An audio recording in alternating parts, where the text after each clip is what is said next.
అందరికీ నమస్కారం.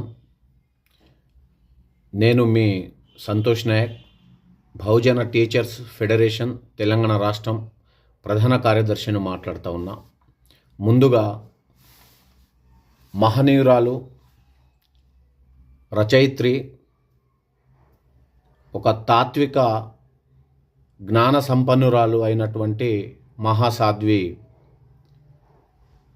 సావిత్రిబాయి పూలే గారి 195వ జన్మదినోత్సవం సందర్భంగా అందరికీ కూడా జన్మదిన శుభాకాంక్షలు తెలియచేస్తూ, మరి తెలంగాణ గవర్నమెంట్ మెమో నంబర్ 3300/2025లో వచ్చిన మెమోని డేటెడ్ 1/1/2026 నాడు దీన్ని రివైజ్ చేసి మళ్ళీ మెమోని ఇష్యూ చేస్తూ 195వ జన్మదినాన్ని స్టేట్ ఉమెన్ టీచర్స్ డేగా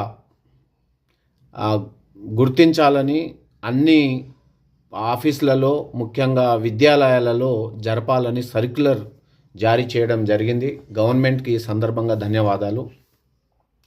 అదే రకంగా గత 20 సంవత్సరాలుగా ఈ తెలంగాణ రాష్ట్రంలో కావచ్చు, దక్షిణ భారతదేశంలో బహుజన సంఘాలు, బీసీ సంఘాలు, తర్వాత ఎస్సీ/ఎస్టీ సంఘాలు కావచ్చు, మహిళా సంఘాలు కావచ్చు, పౌర సంఘాలు, ప్రజా సంఘాలు, ఈ దేశంలో గొప్ప గొప్ప మహనీయులు పుట్టినారు. ఈ దేశాన్ని నిర్మించినారు. ఈ దేశం యొక్క కల్చర్ని ముందుకు తీసుకొచ్చినారు. వారికి చరిత్రలో స్థానం లేదు, వారికి ఉండాలా, రాబోయే తరానికి వారి చరిత్రని మనం తెలియచేయాలనే ఉద్దేశంతో అనేక పోరాటాల ఫలితంగా, దాదాపు 18 నుంచి 20 సంవత్సరాల పోరాట ఫలితంగా ఈరోజు సావిత్రిబాయి పూలే గారి జన్మదినాన్ని ఎవరి స్టేటస్ చూసినా, వాట్సాప్ స్టేటస్, సోషల్ మీడియా చూసినా కంప్లీట్గా సావిత్రిబాయి గారి నామస్మరణమే నడుస్తూ ఉంది. చాలా సంతోషకరమైన విషయం. ఎందుకంటే చరిత్ర నిప్పు లాంటిది, నిప్పును చెదలుబట్టవు. సత్యము నిశ్చలమైంది, శాశ్వతమైంది. దాంట్లో భాగంగా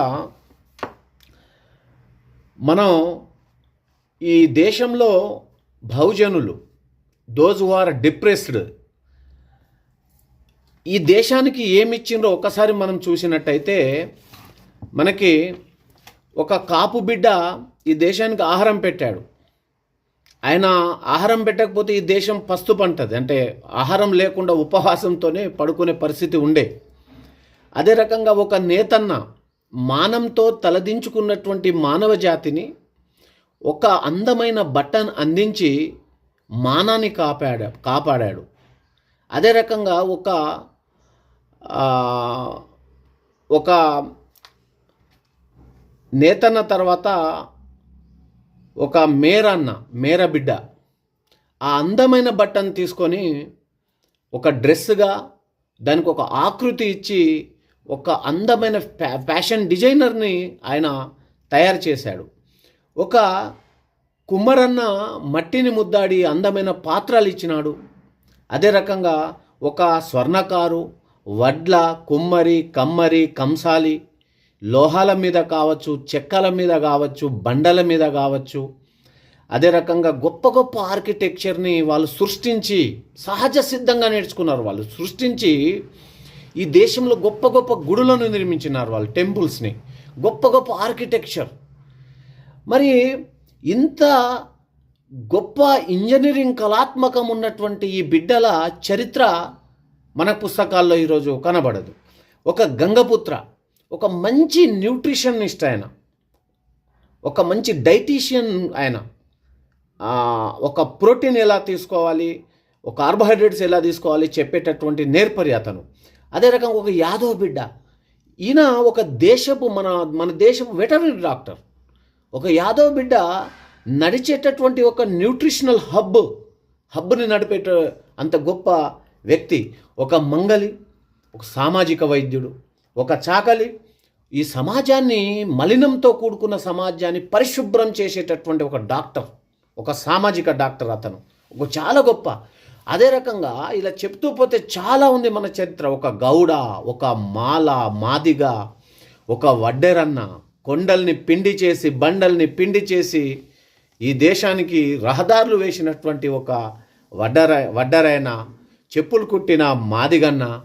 ఈ రకంగా చెప్తే ఒక నిజమైన చరిత్ర ఈ దేశంలో ఉన్నటువంటి ఈ మూలవాసులది కాదా అని నేను ఈ సందర్భంగా తెలియజేస్తూ ఉన్నా. అంటిల్ అన్లెస్ భారతదేశం సమైక్య భారతం, మనమందరం భారతీయులం, దాంట్లో ఏమాత్రం డౌట్ లేదు. కానీ ఈ దేశంలో వీళ్ళకి దక్కవలసిన వాటా, ఈ దేశంలో ఇంకా పులే, జ్యోతిబా పూలే, సావిత్రిబాయి పూలేనే కాకుండా ఒక పెరియార్ రామస్వామి, ఒక నారాయణ గురు, ఒక సాహు మహారాజ్, ఒక ఛత్రపతి శివాజీ, ఒక డాక్టర్ భీమ్రావ్ అంబేద్కర్, వీళ్ళ చరిత్రని మనం ఏదో ఒక వర్గానికి పరిమితం చేయకుండా ఈరోజు నారాయణ గురు ఒక గొప్ప బీసీ బిడ్డ, పులే గారు గొప్ప బీసీ బిడ్డ, ఒక సాహు మహారాజ్ గొప్ప బీసీ బిడ్డ, ఒక పెరియార్ ఒక బీసీ బిడ్డ. అంటే ఈ రకంగా ఎందుకంటే మన యొక్క పూర్వీకుల చరిత్రని మనం గినక తెలుసుకోకపోతే మన వచ్చే తరాలు ఈ చరిత్ర తెలియదు కాబట్టి వాళ్ళు మానసికమైన బానిసలుగా మారేటటువంటి ప్రమాదం ఉంది. బానిసలు రెండు రకాలు, భౌతిక బానిస, ఫిజికల్ బానిసలు మరియు మానసిక బానిసలు. ఫిజికల్ బానిస ఒక తరంతోనే పోతుంది, కానీ మానసికంగా బానిస అయినటువంటి వ్యక్తి తరతరానికి బానిసగానే నివసిస్తాడు. ఏ వ్యక్తి అయితే, ఏ ప్రజలైతే వారి చరిత్రను తెలుసుకోరో వాళ్ళు ఖచ్చితంగా వారి యొక్క జాతి కావచ్చు, నీతి కావచ్చు, అది ఉనికిలో లేకుండా పోతుంది. అందుకే సత్యం అనేటటువంటిది ఎప్పుడు ప్రచారంలో ఉండాలా. వీరి యొక్క చరిత్రను తెలుసుకొని ఈరోజు 20 సంవత్సరాలు పోరాడితే కానీ సావిత్రిబాయి పూలే గారి జన్మదినాన్ని స్టేట్ ఉమెన్ టీచర్స్ డేగా మనం జరుపుతూ ఉన్నాం. ఎందుకంటే 195 సంవత్సరాల క్రితం ఈ ఆధునిక భారతదేశంలో నడయాడినటువంటి ఒక గొప్ప స్త్రీ, ఆ రోజు సమానత్వాన్ని నేర్పింది. సకల సబ్బండ వర్గాలకు చదువు చెప్తా అన్నది. మానవ జాతి అయితే నాకు చాలు, నాకు వీళ్ళు వాళ్ళు అని తేడా లేదు. మానవ జన్మెత్తిన ప్రతి మానవుడికి, ప్రతి బిడ్డకి నేను చదువు చెప్తాను. అనేక అవమానాలు, అనేకమైన దాడులు, భౌతిక దాడులు, హింసలు అన్నిటినీ తట్టుకొని ఈరోజు ఈ స్త్రీలు, మన భారతదేశ స్త్రీలు అన్ని రంగాల్లో ముందుకు వస్తున్నారంటే అటువంటి వాళ్ళు వేసిన పునాదే, వాళ్ళు చేసినటువంటి త్యాగమే. ఆమె ఒక పెంపుడు కొడుకును కూడా చంపుకుంది ప్లేగు వ్యాధిలో సర్వీస్ చేస్తూ. బిడ్డల్ని కనలే, ఈ ప్రజల కోసం ఉండిపోయినరు వాళ్ళు.